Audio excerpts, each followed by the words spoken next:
श्री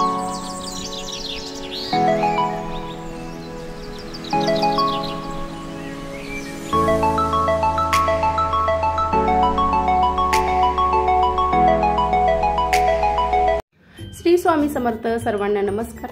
तर आज आहे संकष्टी चतुर्थी, त्याचबरोबर सोमवार आणि दारामध्ये छान जास्वंदीची फुलं आणि बेलाची पानांची रांगोळी काढलेली आज मी। त्यानंतर करायचं होतं देवघर क्लीन, तर देवघर मी पौर्णिमेला क्लीन केलेलं म्हणजे शुक्रवारी, आणि आज आहे सोमवार।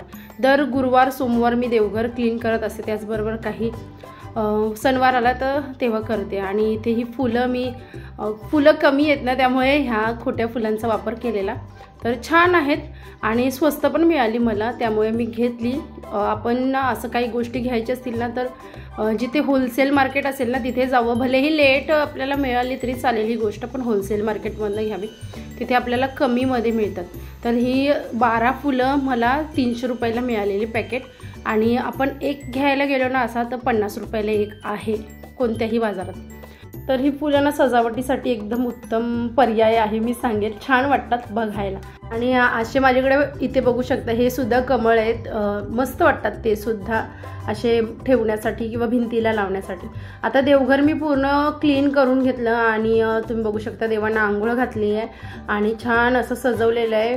फुलं नाही आहेत, सगळी खोटी फुलं आहेत, तरी असं वाटतं का छान अशी खऱ्या फुलांचाच हार घातलेला आहे आणि मस्त वाटते। जी काही थोडीफार फुलं होती ना ती मी देवांना वाहून दिलेली आहेत सगळीकडे। चाफ्याची फुले यांनी आणलेली, त्याचबरोबर शेवंती वगैरे आणलेली ना, थोडी आमच्या इथे डोंबिवलीला खूप महाग मिळतात फुलं, तर ती होती ती वाहिलेली, त्याचबरोबर खोटी फुलं पण वाहिलेली। आणि आज मी ना सिंपलच गणूबाप्पाची पूजा सकाळीच करून घेतलेली, छान फुलं वगैरे वाहून, दुर्वा वाहून त्यांना छान शॉल वगैरे घातलेली आणि सुंदर दिसत होते गणूबाप्पा, एक नंबर दिसत होते आजचे।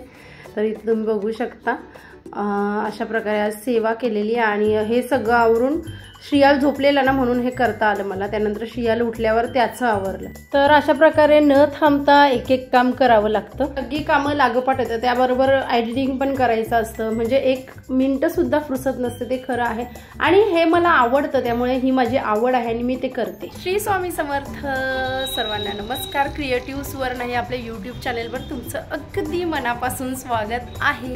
तर आज मी छान अशी संकष्टी चतुर्थीची पूजा केलेली आहे, छान आपल्या गणूबाप्पाला मस्तपैकी दुर्वा आणि जास्वंदीचा फूल वाहिलेला आहे इकडे सुद्धा, आणि हार वगैरे घालून घेतले, सकाळी थोडक्यात सेवा शेअर केले। आणि आता पूर्ण पूजा माझी करून झालेली आहे आणि आता मी बनवायला घेते नैवेद्याचं जेवण। सगळ्यात अगोदर मी गुलाबजाम बनवणार आहे, तर त्यासाठी मी पूर्ण तयारी करून घेते, त्यानंतर डाळ भात आणि भाजी काय असणार आहे ते तुम्हाला दाखवतेच। चला स्टार्ट करते। मी ना गिफ्टचे गुलाबजाम बनवते, तर सोप्या म्हणजे मी बनवते ती तुमच्याबरोबर शेअर करते। अगोदर दाखवलेले, अगोदरच्या चॅनेलवर मी दाखवलेले, तर साध्या सोप्या पद्धतीने मी कसे करते ते मी तुमच्याबरोबर शेअर करते। इथे आपले स्वामी, आणि चला सुरुवात करूया। पूजा किती दिवस पूजाच चालू आहे, त्यामुळे मी सगळं करून घेतलं आणि मग तुम्हाला बरं आज रेसिपी आपण करूया एक असं विचार केलेला। तर चला स्टार्ट करते व्लॉग। आणि आता पहिले किचनमध्ये जाऊन पहिले चेक करूया काय काय गोळा करायला लागणार आहे ते बघते, कारण का पहिले मी गुलाबजामच बनवते, मग थोडा जेवण बनवता ते छान मुरतील, मग खायला मजा येईल। तर नैवेद्यामध्ये आज मी सगळं जेवण तर नाही दाखवणार आहे, काय बनवणार आहे रेसिपी बनल्यावर दाखवणार, फक्त गुलाबजामची रेसिपी मी शेअर करते। तर कधीपासून आणलं आहे मी गिफ्टचं पॅकेट, ते मला करायलाच जमलं नाही, आज उद्या फायनली आज मुहूर्त लागणारच आहे। चला स्टार्ट करते करायला आणि काय काय घेते ते दाखवते। इथे मी गिफ्ट्स गुलाबजामचं पॅकेट घेतलेलं आहे, तर त्याच्यामध्ये 100 गुलाबजाम होतात 3 स्टेपमध्ये असं त्यांनी सांगितलेलं आहे। 500 ग्रॅमचं पॅकेट घेतलेला आहे, हा मी डीमार्टमधनं आणलेला आणि तुम्ही बघितलेला त्या ब्लॉगमध्ये। तर त्याला बनवता आजचा दिवस उगवला, म्हणजे बनवेल आज उद्या, आणि त्याचे ना भरपूर होणार होते म्हणून मला ते बनवायला पण जीवावर येत होतं, पण आमच्याकडे सगळं खाल्लं जातं श्रावणीला ह्यांना, आणि स्पेशली गुलाबजाम मला आवडतं, कारण का बाहेरचे गुलाबजाम मला अजिबात आवडत नाही। आत्ता पहिले जे मिळायचे ना गुलाबजाम त्याच्यासारखी आत्ता टेस्ट नाही आहे। इथे मी पॅकेट आहे तो ओतून घेतला ताटामध्ये, त्याचबरोबर ना ग्लासमध्ये मी पाणी घेतलेलं, पण मी तुम्हाला अगोदरच सांगते पूर्ण 500 ग्रॅमचं जे पॅकेट होतं त्यासाठी आपल्याला 1.5 वाटी पाणी लागलं। तर पाणी एकदम ओतायचं नाहीये, अगोदर मी मळलं ना, मी 2 स्टेपमध्ये मळते। आता हे पहिल्यांदा मळलं तेव्हा मी 1 वाटी पाणी वापरलेलं आहे आणि ह्यांना थोडंसं मी ठेवून देणार आणि मी पुन्हा नंतर मळणार। तर आता मी त्याला हळूहळू 1 वाटी पाणी घालून मळून घेते अशा प्रकारे। थोडंसं आपल्याला वाटतं हे चिवट झालं, पण हे पीठ असं असतं ना का ते सगळं पाणी सोक करून घेतो आणि पुन्हा ते सुकं होऊन जातं कितीही मळलं तरी। तर अशा प्रकारे आता सगळीकडे चिकटलेलं ना ते उलथीच्या साहाय्याने मी काढून घेतलेलं आहे आणि पूर्ण गोळा त्याचा छान असा मळून घ्यायचा। तर ही आपली पहिली स्टेप आहे छान मळायची। आणि दुसरी स्टेप मी तुम्हाला पुढे दाखवते। असा गोळा मी मळून त्याला पॅक करून झाकण देऊन ठेवून दिलेला आहे। तर इथे तुम्ही बघू शकता अर्धा ग्लास म्हणजेच 1 वाटी पाणी मी इथे वापरलेलं आहे। आता इथे मी तूप काढून घेते। तर अगोदर मी तूप काढून घेतलं। इथे अर्धा किलोचं बरणी होती ती मी पूर्ण घेतली, कारण का मला गुलाबजामचं पीठ सुद्धा जास्त होतं आणि गुलाबजाम जास्त होणार हे मला माहीतच होतं। त्यामुळे ते पटकन तळून व्हावे ह्यासाठी मी अर्धा किलोचं तूप घातलेलं आहे। थोडंसं बरणीला लागलेलं पण अर्धा किलो मी घेतलं आणि साईडला बारीक गॅसवर मी ठेवून दिलं। आता आपल्याला सगळ्यात अगोदर करायचं आहे साखरेचा पाक। तर साखरेचा पाक करण्यासाठी इथे मी एक मोठं भांडं घेतलेलं आहे। मोठंच भांडं घ्यायचं, कारण का गुलाबजामना त्या पाकामध्ये छान मुरले पाहिजे म्हणून। तर इथे मी साधारण 2.5 तांबे पाणी घेतलेलं आहे। तुम्ही बघितलं, पहिले 2 तांबे मग अर्धा तांबा आणि त्याच्यामध्ये वेलची फक्त 4-5 वेलच्या मी कुटून त्याच्यामध्ये घातलेल्या आहेत, कुटल्यात फक्त। त्याचबरोबर थोडेसे वेलची जायफळ पावडर माझ्याकडे होती ती सुद्धा घातलेली आहे। त्याचबरोबर त्यामध्ये मी केशर सुद्धा थोडासा घातलेला आहे। तर केशरने ना साखरेच्या पाकाला छान असा कलर येतो। आता इथे मी डब्यामध्ये भरूनच ठेवलेली 1 किलो साखर। तर मी 2.5 तांबे पाण्यासाठी 1 किलो साखर घातलेली आहे आणि आपला अर्धा किलोचा जो पीठ होता त्यासाठी हे सगळं प्रमाण आहे। आता साखरेचा पाक इथे मी मिक्स करून घेते। आपल्याला साखर पूर्ण विरघळून जायला पाहिजे आणि त्याला छान उकळी यायला पाहिजे भरपूर, म्हणजे 5 ते 10 मिनिटं त्याला फास्ट गॅसवर उकळवायचं आहे। फक्त एवढंच लक्षात ठेवायचं, त्याला छान उकळवून घ्यायचं। त्याचा कोणताही एकतारी पाक किंवा जाड पाक असं काहीच करायचं नाही, कारण का बरेच जणांना असं वाटतं का असं जास्त जाड पाक करायचा, पण जाड जर पाक केला ना तर गुलाबजाम लवकर सोक होत नाही। म्हणून खूप जाड पाक नाही करायचं आहे, नॉर्मल पातळच ठेवायचं आहे। फक्त ते जे साखरेचं पाणी आहे, पाक आहे, तो गोड लागला पाहिजे। आता आपण साखर किती भरपूर घेतली आहे, पाणीसुद्धा 2.5 तांब्या घेतलेलं आहे, त्याला हे सगळं बरोबर आहे आणि एवढ्या सगळ्या गुलाबजामला ते परफेक्ट मेजर आहे। तुम्ही नंतर लास्टला बघाच। तर आता हे छान उकळवू दे, अजून मी त्याला 5-10 मिनिटं चांगलं असं उकळू देणार। तोपर्यंत आपण पीठ मळून घेऊया। पण तुम्ही इथे बघू शकता मी किचनमध्ये काम करत असली का माझा मुलगा सुद्धा तिथेच असतो आणि तो असं काय काय करत असतो, पण मला तो जास्त त्रास देत नाही, त्याला ते भांडी वगैरे आवडतात त्यामुळे तो ते करत असतो। आता पाक आपला उकळतोय आणि त्याला थोडंसं उकळू दे, फास्ट गॅसवरच उकळू द्यायचं। तोपर्यंत तुम्ही पीठ पुन्हा बघू शकता इथे।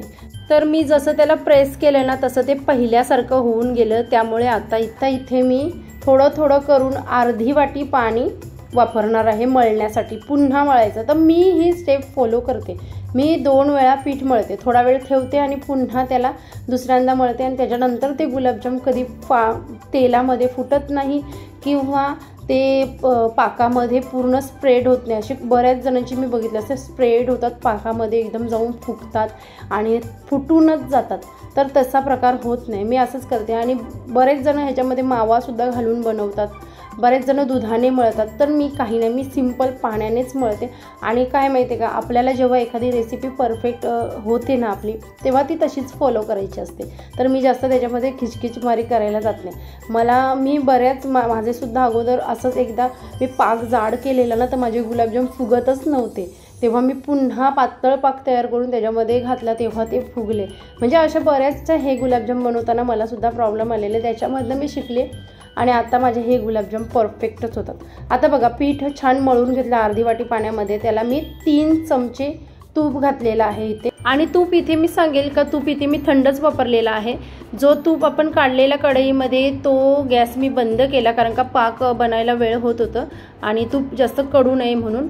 तर अशा प्रकारे तूप घातलं थंडच आणि छान मळून त्याचा एक गोळा तयार केला आणि आता आपण गुलाबजाम वळूया। तर पीठ छान मळून झाले, हे कसं वळखायचं, तर आपण जेव्हा गोळा वळतो ना गुलाबजामचा हातावर, तर तो अजिबात तडकला नाही पाहिजे, असा सॉफ्ट वळला गेला पाहिजे, म्हणजे आपण पीठ मळलेलं आहे छान हे आपण वळखून जायचं। आता अशाच प्रकारे मी पूर्ण गुलाबजामचे गोळे वळून घेते। इथे तूप गरम करत ठेवले, अगोदर फास्ट गॅस होतं, नंतर बारीक गॅस केला। इथे पाक साईडला ठेवून दिलेला आहे आणि पाकाचा आणि तुपाचा कलर तुम्ही बघू शकता, कारण का मी पाकामध्ये केसर घातलेला थोडासा, त्यामुळे आता पाक तुम्ही बघू शकता छान असं पातळसर आहे. घट्ट पाक बनवू नका, कारण का घट्ट पाकात लवकर मुरत नाही गुलाबजाम. त्यानंतर इथे अगोदर मला गोल गुलाबजाम बनवायचं होते, नंतर विचार केला का गोल नेहमीच बनवते, आज मी लांबट बनवते. तर पीठसुद्धा भरपूर होतं, त्यामुळे असे लांबट गुलाबजाम बनवून घेतले. म्हणजे मी 3 प्रकारचे गुलाबजाम बनवलेत, तुम्हाला पुढे दिसतील. आणि हे जरा जास्तच लांबट केले. तर असे थोडे थोडे गुलाबजाम वळले आणि मग तळायला घेतले. तर इथे मी पहिले तूप गरम करून घेतलेलं, नंतर गॅस एकदम लो केला. पूर्ण जे गुलाबजाम आहेत ते आपल्याला लो गॅसवर तळायचे आहेत. अजिबात गॅस फास्ट करायचा नाही, तर गुलाबजाम वरनं करपणार आणि आतमध्ये कच्चेच राहणार. आणि लगेच एखादा छोटा चमचा घ्यायचा आणि त्याच्याने मिक्स करायचं. छोटा चमचा का, तर आपल्याला छान सगळीकडनं ते मिक्स झाले पाहिजे. झाऱ्याने सुद्धा करू शकता, पण छोट्या चमच्याने छान पटापट मिक्स होतात ते छान असे. तर इथे तुम्ही बघू शकता छान लगेच त्यांचा कलर चेंज झाला. तर सतत त्याला मिक्स करायला लागत होतं आणि तेवढ्यात श्रावणी आली, तिने सुद्धा मदत केली, कारण का मी एका साईडला गुलाबजाम वळत होती. आणि हे गुलाबजाम अगदी 5 मिनिटात तळून होतात, जास्त वेळ नाही लागत. आपला पाकसुद्धा तिकडे गरम गरम तयार आहे. आणि बारीक गॅसवर त्यांचा कलर चेंज होईपर्यंत, म्हणजे असा ब्राऊन कलर होईपर्यंत छान त्यांना तळायचे आहेत. आता थोडंसं लाईट ठेवलं तरी चालेल, थोडंसं अजून डार्क केलं तरी चालेल, पण गॅस बारीक पाहिजे म्हणजे ते आतपर्यंत शिजतात. तसेच गुलाबजाम मी काढले आणि पाकामध्ये घातलेले आहेत डायरेक्टली. त्यानंतर दुसरे वळलेले जे गुलाबजाम आहेत ते तळून घेते. आणि एकदम इझी आहे गिट्सचे गुलाबजाम करणं. तर छान असे माझे इकडे गुलाबजाम तळून होत आहेत आणि बाकीचे इकडे छान पाकात लगेच मुरतं. हे गुलाबजाम गरम असताना टाकले का लगेच सोक करून घेतात. आणि इथे तुम्ही बघू शकता त्यांचा आकारसुद्धा छान डबल होत जातो.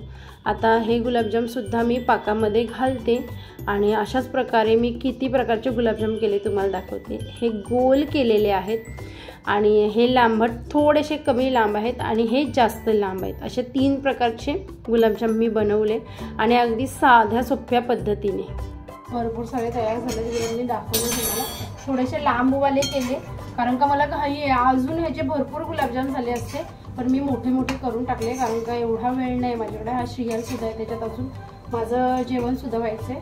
मग गुलाबजाम अगोदर केले आणि मग मुरत ठेवले. आणि हे गुलाबजाम आपल्याला लगेच फ्रीजमध्ये ठेवायचे नाही, अगोदर चेक करायचे. एखादा गुलाबजाम कट करायचा, आतमध्यपर्यंत त्याला सोक झाल्यात का चेक करायचे आणि मग ते फ्रीजमध्ये टाकायचे. म्हणजे 2-3 तासांनी, जास्त पण वेळ. आणि जर तुम्ही पाक थोडासा पातळच ठेवला ना का लवकर सोक होतात. जास्त एकतारी पाक किंवा घट्ट पाक करायला जायचंच नाही, कारण का एवढ्या वर्ष आता बनवते ना, तर एखाद दुसरे अगोदर माझेसुद्धा चुकलेले. पण एक आहे का मी पहिल्यापासून तुपातच तळते आणि पाण्यातच मळते, त्यामुळे माझे गुलाबजाम मी एक बघितलेले त्यांचे गुलाबजाम ना एकदम सगळे फुटलेले, अख्खे फुटलेले आणि सगळं त्याचं असं एकाला एक चिकटलेले टोपामध्ये. तर असं सुद्धा होतं. तर अशा प्रकारे सगळे गुलाबजाम माझे तयार झालेले आहेत आणि आपण जो पाक बनवलेला ना तो परफेक्ट झालेला आहे. सगळ्या गुलाबजामनी छान सोक करून घेतलाय आणि एवढे म्हणजे 100 लिहिलेले पॅकेटवर, तर भरपूर सारे गुलाबजाम तयार झालेले आहेत. आणि तूप बोलाल तर तूप मला पाव किलो लागला, कारण का हा पाव किलो तूप उरलेला आहे. तर मी तुपामध्येच गुलाबजाम तळते, त्यामुळे मी तूप वापरलेलं आहे. त्यानंतर इथे मला मटर पनीरची भाजी बनवायची होती म्हणून मटर उकडायला घातलेलं. इथे फ्रेश मसाला मी कुटते नेहमी, अद्रक लसूण ड्राय मसाला आपला गरम मसाला, तर तो कुटून घेतलेला. पण जेवढे जे पीठ मळलेलं ना त्याचे तेवढे गुलाबजाम झालेले आहेत आणि ते मला कधीच बनवायचे होते. तुम्ही बघितलं मी डीमार्टमधून आणलेलं पॅकेट, पण ते आज बनवले आणि संपतील आमच्याकडे सांगू शकत नाही काय होतं. तर आवडतात मला, तर भयंकर आवडतात आणि ह्यांना श्रावणीला सगळ्यांना आवडतात. तर आता मी करते मटर पनीरची भाजी. मटर उकडत ठेवल्यात, एकीकडे पटापट कांदे कट करते आणि फ्रेश गरम मसाले कुटून घेतले.